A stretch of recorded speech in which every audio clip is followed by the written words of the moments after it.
First of all, let me thank the organizers of the event and all the MEPs and guests and presenters who have made the time to come here and to listen to the debates. That was very interesting, and we heard different opinions on the proposed topics. Some were very pro, some were very critical, which is acceptable and which is understandable. But I would especially like to, if I may, comment on the last speaker who gave very precious, I would say, critical assessment on some points. But if I may, I would like to comment on some points that I think you somehow touched shallowly, if I may say it so. When we come, for example, to the demining issue, I think no human being with a common sense would ever think of arguing that this is a purely humanitarian issue, and irrespective of what policy a country may have, I think it's the responsibility of the international community to make sure that this action takes place. I mean, mine clearance.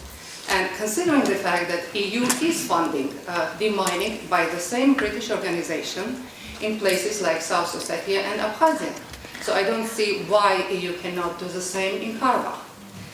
Second issue, you have mentioned that Azerbaijani community of Karabakh is being left out. It sounds like Karabakh is at the table of negotiations and the other part is being left out. We have to consider that if we take it that way, we should probably think about the Armenian community of Azerbaijan, which are the former residents of Baku, Sumgait, Kirovabad and other places who are being absolutely ignored. When we're talking about the borders and concessions, of course, in any negotiation process, we should look at all possibilities. And I think we should not forget here that it's not only Karabakh that has control over certain lands, but it's also Azerbaijan that has control of northern parts of Karabakh and as well as the southeastern parts of Karabakh. So these are the issues that are mostly ignored sometimes. And I think that we are genuinely interested in the solution of the conflict. We should be able to create possibilities. If you want, EU should be interested in capacity building in both societies, trying to make sure that there is perhaps the same understanding of such things as human rights, democracy, capacity to listen to each other, you know, simple things that you need before you can solve any problem. Just saying that you are not there, you don't exist. Karabakh doesn't cease to be existent. The same way, if you say that I'm not here, I don't cease from sitting here. The reality is there, and a real attitude to the existing problems. And one of the things, if we are genuinely interested in solving the problem, will be bringing Karabakh back to the negotiation table, as it was after Budapest summit. It was before that time that all the arrangements worked, including the ceasefire that was signed in 1994. It is after, when Karabakh was left out of the negotiation process, that negotiations entered the deadlock that we're having today. But I'm sure that it is in the interest of the whole international community to make sure that we have stability in the South Caucasus. Because given the scope, the size, and the amount and sophistication of the arms that is built up, this new conflict, if it ever happens, God forbid, will not only include Karabakh, Azerbaijan, Armenia, or even Georgia, but it will be a catastrophic for the whole region, and not only for the whole region. So I think that we all have a responsibility to prevent these future things to happening. And one of these things to do it is to build trust.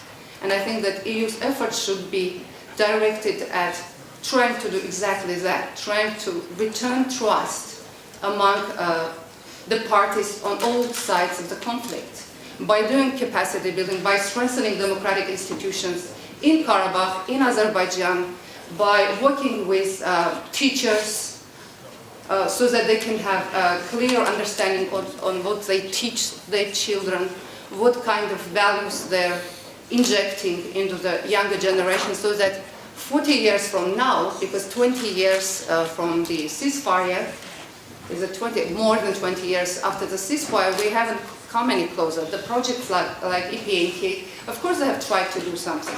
But have they tried to, have they given any result? Has there ever been made any assessment by the EU to see whether the funds it has spent have actually achieved something? If we look at the situation, I'm afraid very little has been achieved, if I can say so, because the societies haven't come any closer to trusting each other. Just the opposite is true in this situation. So I think that we should probably start from non-conflict related issues. Building capacity for bettering the life of the people. That's one thing that I really commend you for mentioning, because we should always think about people on both sides who are suffering and start to do everything to make their lives better before we create conditions whereby we can solve the problem and have a final peace in our region. Thank you. I'm from Azerbaijan, and as you said, I don't look like a monster, and I don't look to be someone that is here to kill anyone. But unfortunately, according to the previous speech, including the yesterday, for any third national here, anyone that is not from Caucasus, possibly might have an impression that any Azerbaijani is already there to victimize or to use violence against any Armenian that they just see on the street. But this is not true, because I am from Jabrayil, one of the regions that is under occupation, which is not, by the way, in Nagorno-Karabakh, but is in Karabakh. And my family, my grandfather, my grandmother fled from there because of the violence. And Madam journalist, Paskaleva, thank you, it was really touching all these stories, and I really genuinely feel sorry for those loss that Armenians have had. At the same time, quite surprisingly, and these stories are more or less the same as the ones that my grandparents, before they passed away, were telling me about how they fled from the regions that they have been living for all their life. And they were living in Baku because I'm in 1992 war. I did not see the war. I was really a kid at those times, but I heard the stories. And they left and they stayed in Baku, having this sorrow of not being able to live where they used to be living for their whole life. So my point is that, and it could also be a kind and genuine maybe advice for Armenian lobby, that trying to victimize only one party and trying to show Azerbaijan's side as being the most violent nation on the earth is not the right way how we can have the trust back. And as I told, I have not seen the war, and I have lived in Azerbaijan since I was 19, and now I'm just 24. So I'm not a person that is ready or see Armenian or hate Armenian just because he was born in Armenia, right? And but in order for and not many people are like me. I believe this is the same case also in Armenia. But to have this confidence and trust back, I'm also it's a nice reminder for Armenian lobby that victimizing one part and showing Azerbaijan as the most violent nation would not be the most effective way for us to have this trust back and really look forward. Because this is what we need to do, right? To look forward and see how we can deal this problem, because we have been living in this region before the Soviet Union, and we will be living in this region for the whole life. Yes, and I was in Georgia in November, and I met young guys, the same age as me, from Nagorno-Karabakh region and from Yerevan as well. And guess what? We had a party. We discussed. We saw how alike we are in terms of our mentality, even physical appearance, and even the cuisine, and all these things just brought us the hope that we could love each other. So I'm not going to go to the details of the conflict, international law, all these 4 UN conventions, UN security resolutions that ask Armenian troops to withdraw, from the occupied territories, because I'm a lawyer. But my point, because we have limited time, my point here is that let's not forget that both sides suffer from this conflict. Both sides, especially the youth of these societies, want peace in the region and want to integrate to the European Union together. And let's not spread this violence and aggressiveness and the negative ambience by telling the stories only by the Armenian side, but taking into account the fact that We also have internally displaced people who had to run from their places because of the violence, because of the war, both from the surrounding Syrian regions and also a small percentage of Azerbaijani people who were living in Nagorno-Karabakh. So I really want to bring this message, and as we stood up for commemorating this loss of Sumgayit, and I really feel sorry, and I'm sorry as an Azerbaijani national for all this loss that we have had in Sumgayit, not because they were Armenian nationals of Azerbaijan SSR at that time, but also because they were human beings, yeah? And let's not forget that there was also Khojalı in 1992, which happened, and 613 Azerbaijani individuals died. And it's really touched me if we don't stand up and also to commemorate for their loss, so that I could see that even Armenians who are here, or third nationals, really feeling the loss and sorrow for the loss of the two nations, and then we could look forward. So I invite all of you just to stand for 1 minute and then commemorate the loss of Khojalı, which were also people of Karabakh. They are also people of Karabakh. I am from Karabakh. You Armenians, maybe your family are from Karabakh. We are here to not discuss the past, but to look forward. So I thank you for those who don't stand up, or those who stand up, but I'm going to stand up on my own if you want to join me. Thank you in advance. Thank you.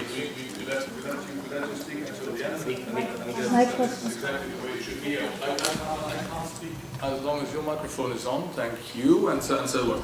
If you remember well, at the very beginning, I said this is the day of Sumgayit, but after that, a load of people died, and they died on both sides. And I invited a minute of silence for all the loss of life, and I specifically and explicitly include in that the senseless loss of Azerbaijani lives, because it is important to commemorate that. And I'm also not one of those who take Khojalı lightly.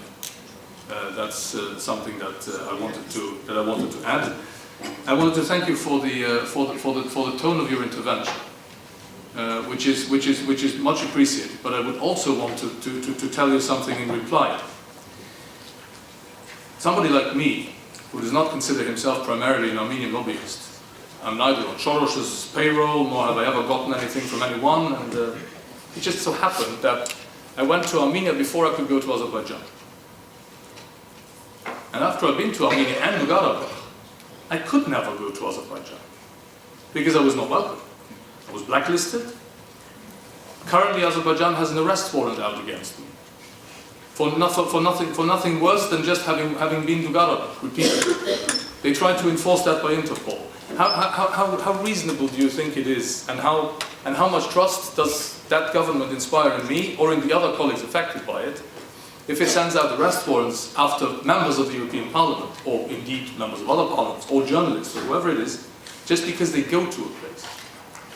Now, I want to tell you, I facilitate things like this in the European Parliament because I believe that this is a place where the Karabakh conflict and everything that goes with it should be debated and should be inserted into the European public debate. I'm very willing, and I continue to be willing, to also include Azerbaijani actors in these things, to facilitate joint debates, to help repeat experiences like the one that you recounted about yourself in Georgia. I'm that. Most of my colleagues would be that as well, if it could be helpful and useful in that perspective, in bringing people together and in trying to do exactly what you say, not seeing each other as monsters, but trying to understand the loss and the wounds and the sorrow of the other side and trying to move on. And if we could especially do that with young people who have been born after the conflict or who don't have a physical recollection of the conflict, but who of course have their family members that they grew up with. I believe that would be a very worthy thing to do, and if you want to look me out to help you with something like that or facilitate it, I'm available and ready, so will colleagues be, and we will find, if you want, also a moment to discuss project. Now I'm going to disappear. I'll leave you with Yogo.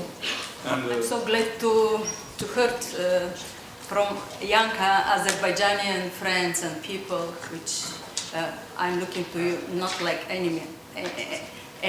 I'm on the enemy list, like journalist and Azerbaijan for Azerbaijan. But I'm so glad to hear from you the things what you say today.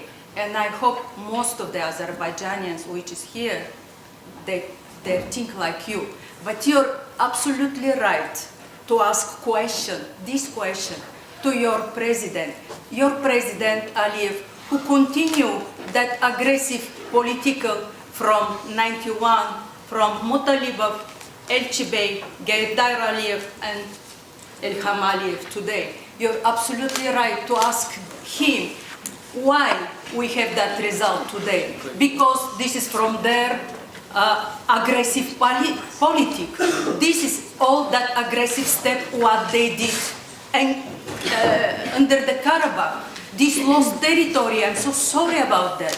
I saw that that human movements, but you're absolutely right to ask him why you're not on your home today, because they start that war.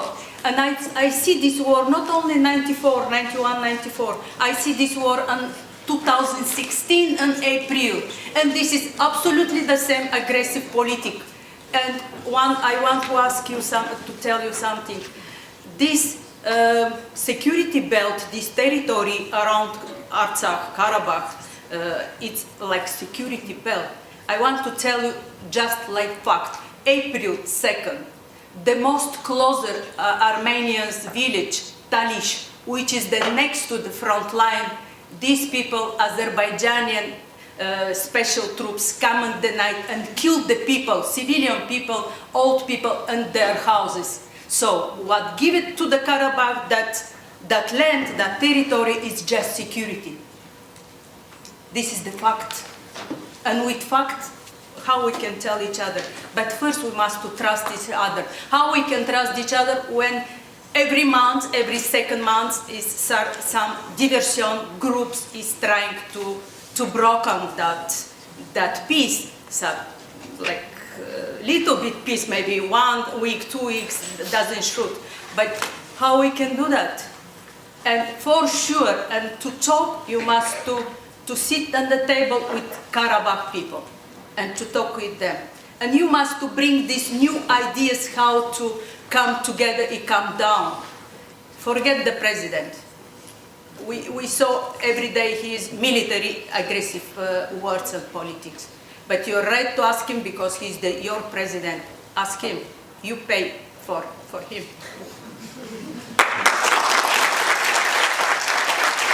Good afternoon. Laurent Coulier, working with IDEA Foundation. IDEA is a private charitable foundation engaged in Armenia through a large program of social and economic development. And I would like briefly to mention one of the initiatives of IDEA Foundation, which is interesting to mention perhaps in this panel of engagement. This is engagement through private sector, which I think should team up more with public sector, because people still live in Karabakh and they need hope, they need projects, they need infrastructures. And this initiative is the restoration of the Goar Aga Mosque in Sushi near Stepanakert.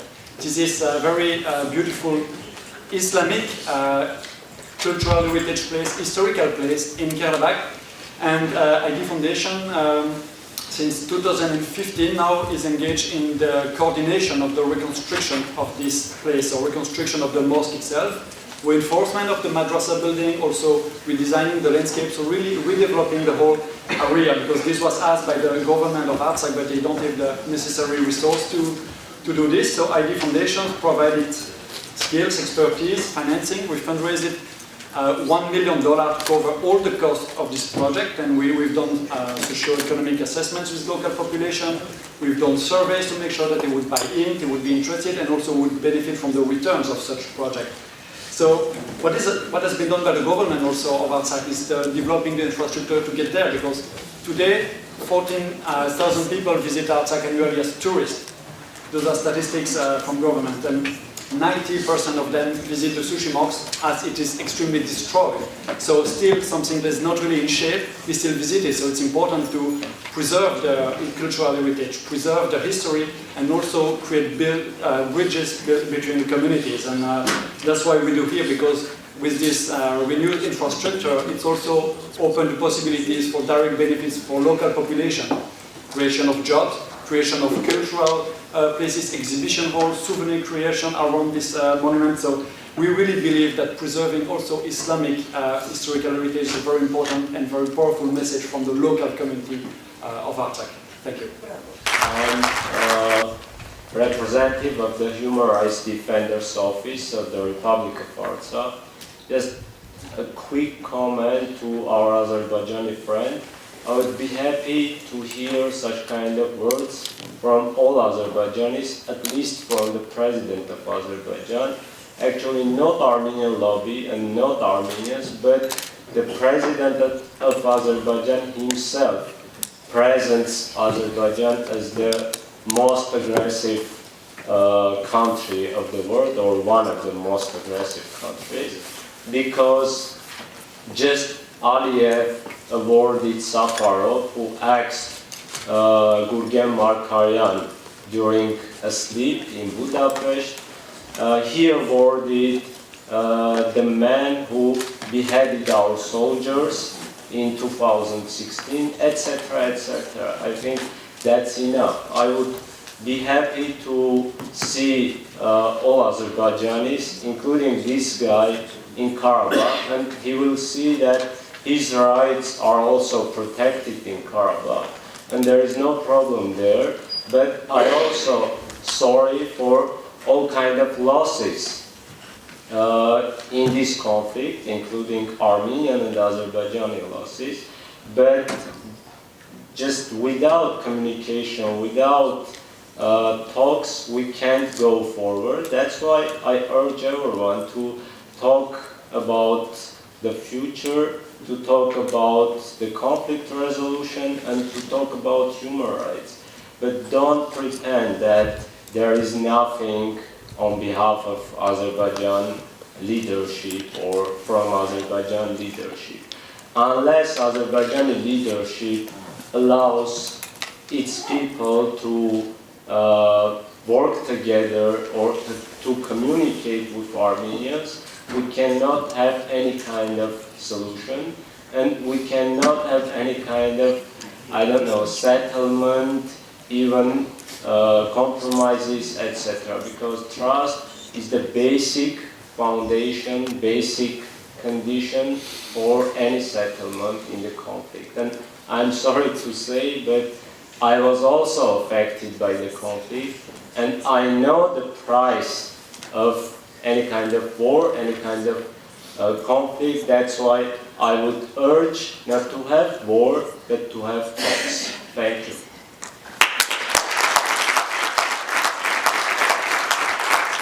The Deputy Minister also said, well, at least diplomatically what I heard from her, the interests of Karabakh and Armenia are not always in line. It is important that Karabakhi are present as well.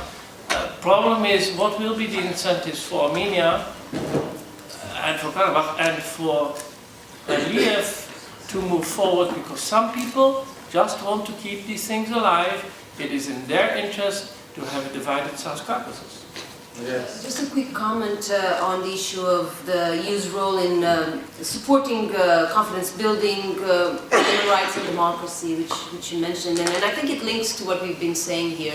It's I think, rather unfair to ask people to change the way they view the conflict in a context where societies in general don't have movement in that direction. And it has become harder, both in Armenia and certainly in Azerbaijan, and inside Nagorno-Karabakh to some extent, to articulate views that do not align with the mainstream views of the political leaderships or the most influential groups inside these societies. So it is extremely important, I think, that the EU continues to do this work in the context of the Eastern Partnership with Armenia and Azerbaijan to get democracy to be back on the table. Because what we are talking about is the space for articulating difference in a respectful manner.